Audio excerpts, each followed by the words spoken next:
cara, foi acontecendo assim muito naturalmente. E foi isso. E uma coisa, aproveitando já esse tópico que minha psicóloga me falou e que eu nunca esqueço, assim, que quando eu tava nesse processo de transição entre pedir demissão e continuar e focar só na maquiagem, eu preciso pensar no dinheiro também. E eu tinha esse receio. E ela me falava assim, Paula, todo mundo, a gente tem uma falsa sensação de que trabalhando numa empresa, num escritório, numa agência, você tá seguro se você tem uma carteira assinada. Mas eles podem acordar amanhã e falar, não te quero mais, e te demitir. E quando você tá trabalhando pra você, se você focar na sua carreira de maquiagem, você tá construindo uma coisa sua. E o que é seu, ninguém vai te demitir do que é seu. E essa segurança, essa sensação de controle é do ser humano. A gente acha que a gente controla alguma coisa, mas a verdade é que a gente não controla nada. Então a gente tá o tempo todo buscando na nossa profissão, nos nossos relacionamentos, em qualquer área, assim, controle. Mas a verdade é que a gente não controla. Então, isso acaba caindo por terra como um argumento de isso não vai dar certo nessa profissão, porque você tem segurança de quê? E qual a profissão dá segurança pra gente? E como ter segurança na vida? Olha, agora a gente já tá indo num caminho muito mais profundo. Mas é isso, porque, por Mas isso é exemplo, muito o real. concurso público ele até traz essa segurança, né? Sim. Porque, mas, por exemplo, meu marido agora é um cara que não tá mais satisfeito. Exatamente. Tipo, ele se pegou fazendo uma coisa todos os dias ali que ele falou, cara, não quero. Eu não quero Exato. fazer isso todos os dias da minha vida, pelo resto da minha vida. E até que ponto a segurança, ela tá acima da sua felicidade? Da sua felicidade, exato. É muito sobre isso, sabe? Você entender o caminho, e não é fácil. E entra muito naquele assunto de, tipo, cara, você acabou, isso para as pessoas novas, principalmente, né? Tipo, você acabou de sair do colegial, do ensino médio. Você precisa fazer uma faculdade. Não, você não precisa fazer uma faculdade. Decidir a sua vida inteira tem gente com que 18 anos. Não, tem gente que, assim, minha prima, ela desde sempre que eu gostava, eu quero ser médica pediatra. E aí, ela, quero isso e tal, não sei o quê. Só que, assim, isso é em 1 milhão. Tem gente que até hoje não sabe o que quer fazer, Exato. sabe? É lógico que tem essa cobrança do tempo. E hoje em dia, principalmente, com o lance da internet, onde qualquer pessoa de 18 anos tá milionária, porque bombou, porque hypou, enfim... aí a gente acaba se cobrando, mas, mano, não é assim. Cara, não engata logo na faculdade, não. Faz curso técnico, entende o que você quer, porque... Pra não ter essa frustração. Exatamente. Você pode pular e galho, você precisa se testar. E aí chega uma hora, realmente, você tem que... Exato. Agir de uma forma racional. Sim, sim. Não pode ser tudo isso, tem que ter aquele equilíbrio ali, mas é muito isso. Próximo tópico é como iniciamos realmente nessa carreira maquiadora. Começa você, já tá com tudo, já com. Como que a maquiagem deixou de ser um hobby e virou uma profissão, Sim. né?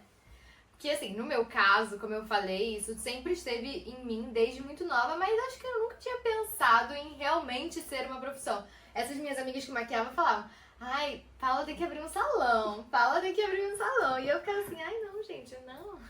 Mas, como eu falei, assim, eu nunca me encaixei nessas profissões tradicionais. Quando chegou a época de vestibular na escola, eu ficava, o que eu vou fazer? Eu gostava de muita coisa, mas eu não me via, assim, seguindo exatamente nada. Aí eu decidi fazer publicidade, comunicação, que eu acho que com certeza era de todas as opções de cursos, o que mais tinha a ver comigo, porque eu me considero uma pessoa criativa e tal, que gosta de fazer coisas. E na faculdade eu me encontrei, mas no mercado de trabalho, quando eu comecei o meu primeiro estágio, eu falei assim, não foi isso que me avisaram, não era bem assim, eu tava esperando isso. Então, já foi um baque, porque eu imaginava uma coisa quando eu tava estudando, quando eu comecei a trabalhar, eu já vi que não era exatamente aquilo. Então, no início, todos os estágios que eu arranjava, eu ficava 1 mês, 2 semanas. Então, é porque eu pedia demissão, eu falava, eu não acredito que eu tô aqui, entendeu? O que eu tô fazendo com a minha vida? Aí, eu tinha saído desse estágio que eu não tinha gostado, tinha começado um outro, que até então tava sendo mais legal, esse eu consegui ficar um pouquinho mais de tempo. 1 mês. 2 meses. Foi mais um pouquinho. E aí, minha irmã foi pra um casamento, e como sempre eu arrumava ela, eu arrumei ela nesse dia.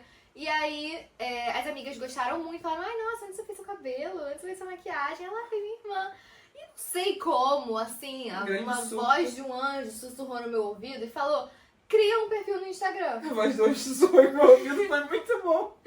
Tu sabe que dá pra botar a música que tu vens, eu já escuto os sinais, né? Vou fazer um perfil no Instagram, isso foi em 2016. era um ano que ainda o Instagram, ele, óbvio, já tinha um bom tempo, mas não tinha muito isso de criador de conteúdo no Instagram, de maquiagem, maquiador, assim. E aí eu fiz um perfil no Instagram, né? Porque ele se chamava Instagrampo, porque eu fiz um perfil inicial.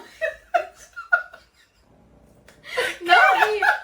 Não ri! Meu rosto foi mudando assim, o quê?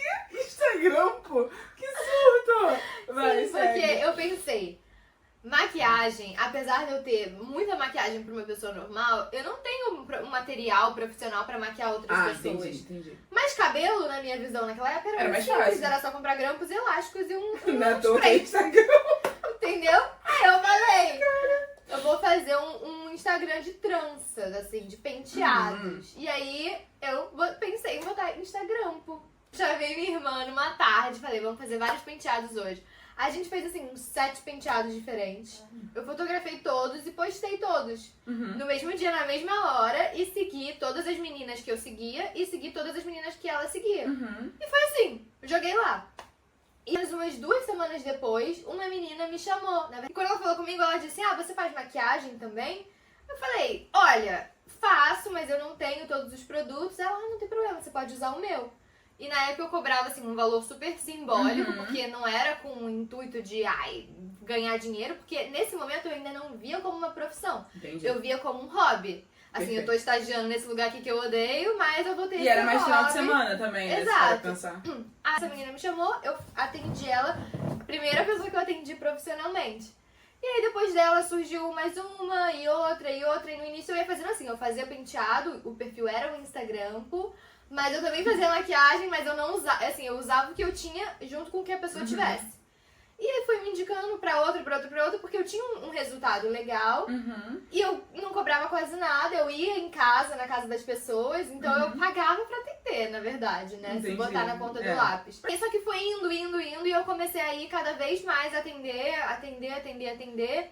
Isso em 2016. E até 2018, eu continuei nesse esquema, assim, eu comecei a juntar um dinheirinho, eu ia juntando o que eu ganhava, comprava uma base, comprava um negócio. Mas foi muito natural, assim, não foi um momento que eu falei, agora eu vou ser maquiadora, vou investir nisso daqui, vou comprar isso aqui. Eu fui fazendo aos poucos. Quando eu vi, isso tinha virado um trabalho, sabe?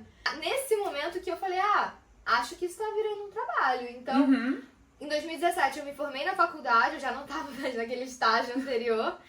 E nesse eu me formei na faculdade, então eu comecei a trabalhar, né? Eu fui efetivada, já não era mais um estágio, era um trabalho. Mas aquilo ficava sempre adormecido no meu coração. Eu pensava, eu sinto que eu tô desviando o meu foco, eu sinto que eu não devia estar aqui, eu devia estar depositando minhas energias nessa outra coisa. E aí eu fui empurrando isso até 2018, e aí eu decidi sair. Quando eu saí, eu recebi um bônus. Recebi férias, que eu não tinha tirado férias, então eu saí de lá com um dinheirinho legal. E aí foi a partir desse dinheiro que eu realmente comprei meu material, investi em produtos bons, porque até então era isso, era pingado, era uma coisinha aqui. E eu acho que me ajudou muito nesse sentido, e no sentido de também não criar muita expectativa, que é uma coisa muito normal quando a gente tá iniciando alguma coisa nova, sabe? A gente fica com aquela pressão de quero fazer isso dar certo, quero fazer isso dar certo. Eu não tinha pretensão nenhuma, assim, era um hobby. E aí quando eu vi, virou um trabalho. Então foi uma coisa muito natural.